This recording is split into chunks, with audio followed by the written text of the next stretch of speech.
Assalamualaikum warahmatullahi wabarakatuh. Izin memperkenalkan diri, nama saya Tiara Aprilia dari kelas MI 2C. Baik, di sini akan saya membuat video yaitu membuat video mempresentasikan tentang hukum Islam atau syariah. Yang pertama ada bahasa, jalan lurus atau sumber air, istilah sistem atur ilahi yang mengatur hubungan manusia dengan Allah, manusia dengan manusia lain dalam kehidupan sosial, manusia dengan benda dan alam lingkungan hidupnya. Selanjutnya ada sifat hukum Islam. Yang pertama aspek insaniyah, kemanusiaan, dan robaniyah, ketuhanan. Selanjutnya ada aspek syamiliyah, komprehensif. Selanjutnya ada aspek samawiliyah atau wahyu. Selanjutnya ada ruang lingkup seperti ibadah, contohnya sholat, zakat, haji, dan lain-lain. Selanjutnya ada muamalah, contohnya munakahat, wirasah, muamalah, jinayat, al-akham, asyultoniyah, dan syirah. Selanjutnya ada tujuan hukum Islam. Yang pertama memelihara agama, yang kedua memelihara jiwa, yang ketiga memelihara akal, yang keempat memelihara keturunan, yang kelima memelihara harta.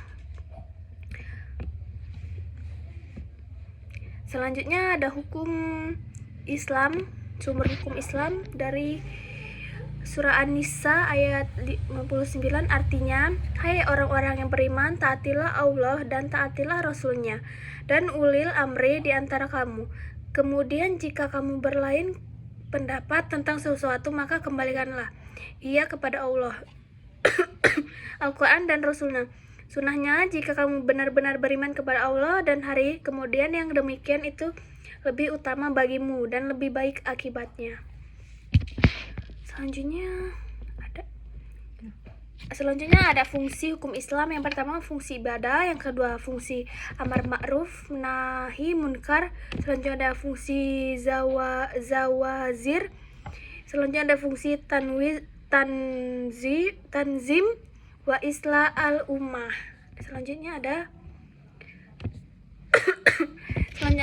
HAM. Definisi HAM adalah hak-hak yang melekat pada manusia yang tanpa dengannya manusia mustahil dapat hidup sebagai manusia sejarah. Selanjutnya ada yang ke-9. HAM dalam Islam bersifat teontetris, barat antropentris. Prinsip HAM dalam Islam: martabat manusia, prinsip persamaan, prinsip kebebasan menyatakan pendapat, prinsip kebebasan beragama, hak atas jaminan sosial, hak atas harta benda. Selanjutnya ada demokrasi dalam Islam, konsep syuro musyawarah, konsep ijma persetujuan atau konsensus, dan selanjutnya ada konsep istijah. Terus yang selanjutnya ada pengertian hukum. Yang pertama tuh ada yang pertama tujuan hakikat hukum Islam, yang kedua tujuan hukum Islam, yang ketiga fungsi hukum Islam. Selanjutnya ada pengertian hukum etimologi, itu ada mencegah dan memutuskan dan menyelesaikan.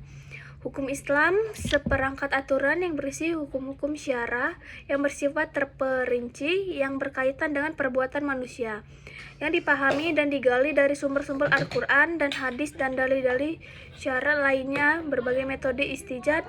Abdul Rahman Dahlan. Selanjutnya ada sumber hukum Islam.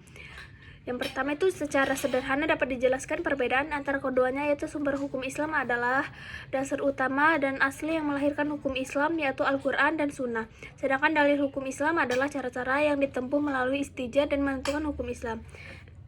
Yang kedua, sumber mengandung arti sesuatu yang menjadi dasar lahiran sesuatu.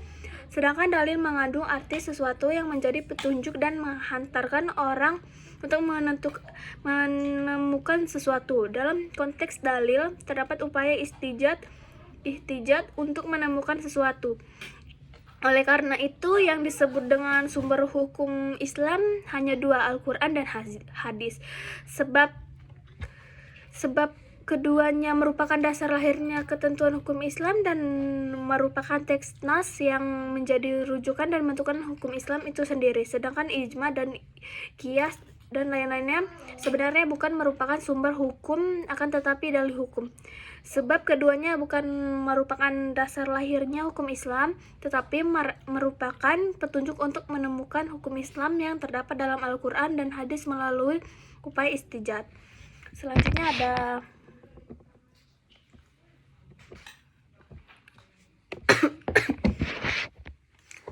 ada sumber hukum Islam. Yang pertama, Al-Quran, etimologi, bacaan, terminologi, Ali, asbunallah, firman Allah yang merupakan mujizat yang diturunkan pada Nabi Muhammad SAW melalui perantara malaikat Jibril. Kehujahan Al-Quran. Semua ulama sependapat bahwa Al-Quran merupakan hujah bagi setiap muslim karena ia melakukan wahyu Allah dan kitab Allah yang sifat berberiwayat secara mutawir.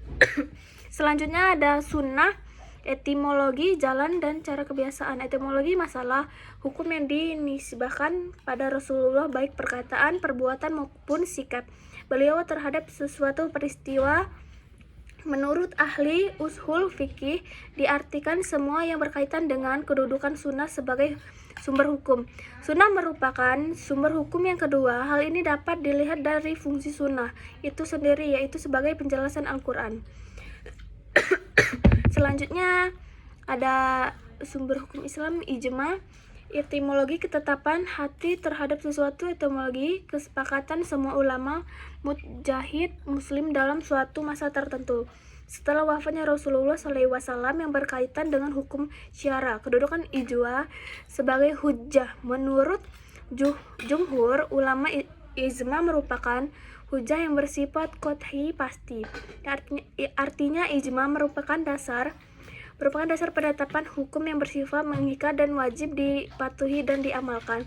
Selanjutnya ada qiyas, etimologi, qadar, ukuran berbanding. Etimologi menurut Wahba Az-Muzaili menghubungkan suatu masalah yang tidak terdapat nas syara tentang hukumnya dengan suatu masalah yang terdapat nas hukumnya karena ada kesamaan dari segi ilahi hukum. Landasan qiyas sebagai dalil hukum. Surat An-Nisa ketika terjadi perbedaan pendapat maka merujuk pada Allah, Al-Quran dan Rasul sunnahnya. Cara merujuk pada keduanya dengan qiyas. Selanjutnya ada ruang lingkup hukum Islam. Yang pertama, ibadah merupakan peraturan-peraturan yang mengatur hubungan manusia dengan Allah Subhanahu wa taala, misalnya mengucapkan syahadat, mengerjakan sholat, membayar zakat, puasa Ramadan, dan menunaikan ibadah haji bila mampu. Yang kedua, muamalah, peraturan yang mengatur hubungan seorang dengan lainnya dalam hal tukar menukar harta, misalnya pinjam meminjam, beli sewa menyewa, dan lain-lain. Selanjutnya ada jinayah, peraturan yang mencakup pidana Islam, diantaranya kisah, diat, kifarat, pembunuhan, zina, mabuk-mabukan, murtad, dan lain-lainnya. Selanjutnya ada siyasyah, peraturan yang menyangkut masalah-masalah kemasyarakatan, misalnya kepemimpinan, persaudaraan, tanggung jawab, dan lain-lain. Selanjutnya ada akhlak, peraturan sikap hidup pribadi, yaitu syukur rendah hati, sabar, berbakti pada orang tua, pemaaf, tawakal, dan lain-lain.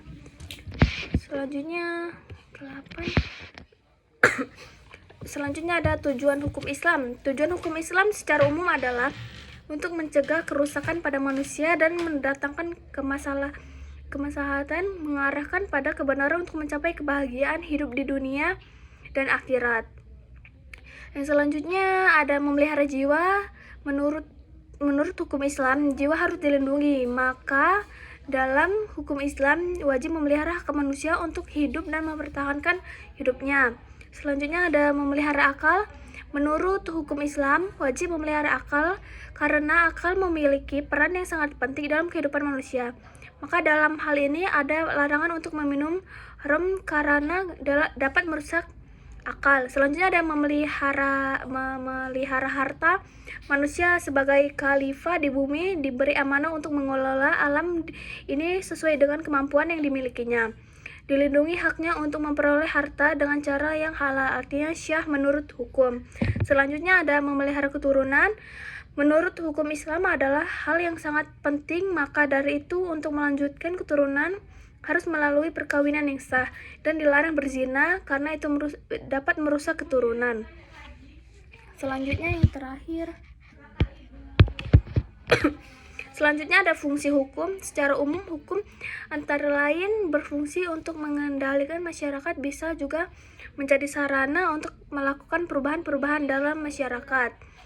Hukum Islam tidak hanya membahas hubungan manusia dengan Tuhan, akan tetapi juga membahas hubungan manusia dengan sesama manusia dan lingkungan. Adapun beberapa fungsi dari hukum Islam diantaranya yaitu yang pertama fungsi ibadah. Fungsi utama hukum ibadah adalah beribadah kepada Allah Subhanahu wa taala. Barang siapa yang patuh dengan hukum Islam, maka kepatuhannya bernilai ibadah sekaligus merupakan indikasi keimanan seseorang. Yang kedua itu fungsi amar ma'ruf nahi munkar. Fungsi ini dapat dilihat dari proses pengharaman riba dan keharam yang dilakukan secara bertahap. Ketika suatu hukum lahir, yang berkepentingan adalah bagaimana hukum tersebut dipatuhi dan dilaksanakan dengan kesadaran penuh.